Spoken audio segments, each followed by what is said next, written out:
এরে মুমিন আল্লাহর গোলাম, আমরা অনেকে জানি না যে আমলটি করলে কুরবানি না করেও কুরবানির সওয়াব পাওয়া যায়।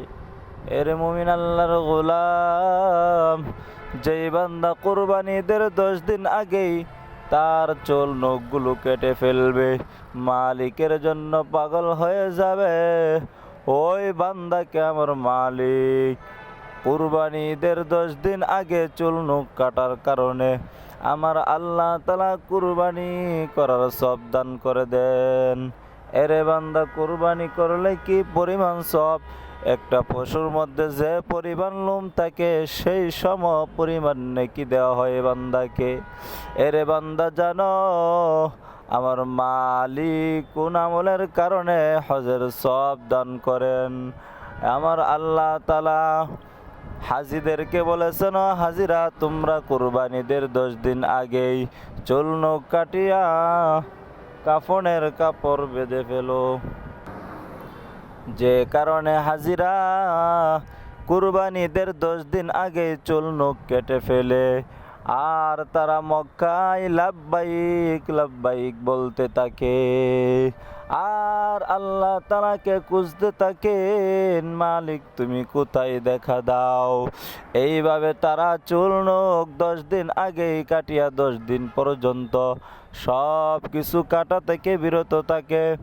এইভাবে মালিককে একের পর এক ডাকতে থাকে। এই রকম যারা হজ করতে পারেন নাই, হজে যাইতে পারেন নাই, আমরাও যদি ওই হাজিদের মতন কুরবানিদের 10 দিন আগে চুল নখ কাটিয়া মালিকের জন্য পাগল পারা হয়ে যায়, হতে পারে মালিক আমাদেরকে পছন্দ করিয়া তাদের মতন আমাদেরকে হজ করার সওয়াব দান করবে। ও মুসলমান আল্লাহর গোলাম, তো সর্বশেষ কথা হলো, আমরাও যদি ওই কুরবানিদের 10 দিন আগে আমলটি করি, চুল নখগুলি কেটে ফেলে 10 দিন পর্যন্ত এগুলো কাটা থেকে বিরত থাকি, আমার মালিক খুশি হইয়া আমার মালিক আমাকে আপনাকেও কুরবানি করার সওয়াব দান করবেন। আরে আমরা বহু মানুষ আছি, বলি টাকা নাই পয়সা নাই, কুরবানি করব কেমনে? টাকা পয়সা থাকলে কুরবানি করতাম। আরে আমার মালিক তো কত সুযোগ দিয়েছেন। আজকে আমরা যদি এই আমলগুলো করি, চুল নখ গুলো আমরা কোরবানির আগে যদি আমরা 10 দিন আগে যদি কেটে ফেলি, আমার মালিক তো আমাদেরকে কুরবানি করার সওয়াব দান করবেন।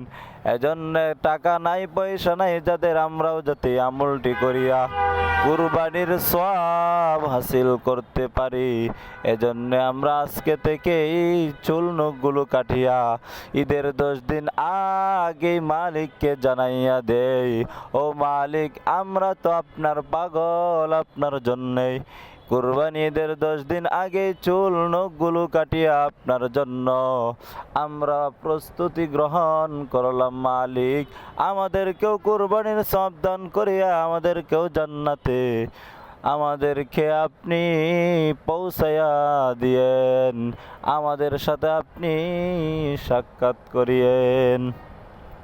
এরে আল্লাহর বান্দাই, জিলহজ মাসের 1 তারিখ থেকে নিয়ে 10 তারিখ পর্যন্ত, অর্থাৎ ঈদের 10 দিন আগ পর্যন্ত, কুরবানি ঈদের 10 দিন আগ পর্যন্ত যেই দিনগুলো রয়েছে আমার মালিকের কাছে বড় দামি।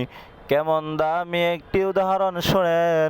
আমার মালিক রমজান মাসের পরে এই জিলহজ মাসের দিনগুলোকে বড় দামি বানাইছেন। আমার মালিক এই জিলহজ মাসে যেই বান্দা 10 দিন রোজা রাখবে, এক এক দিনের রোজার বদলায় আল্লাহ তাআলা এক এক বছর নফল নামাজের ইবাদতের সওয়াব দান করেন।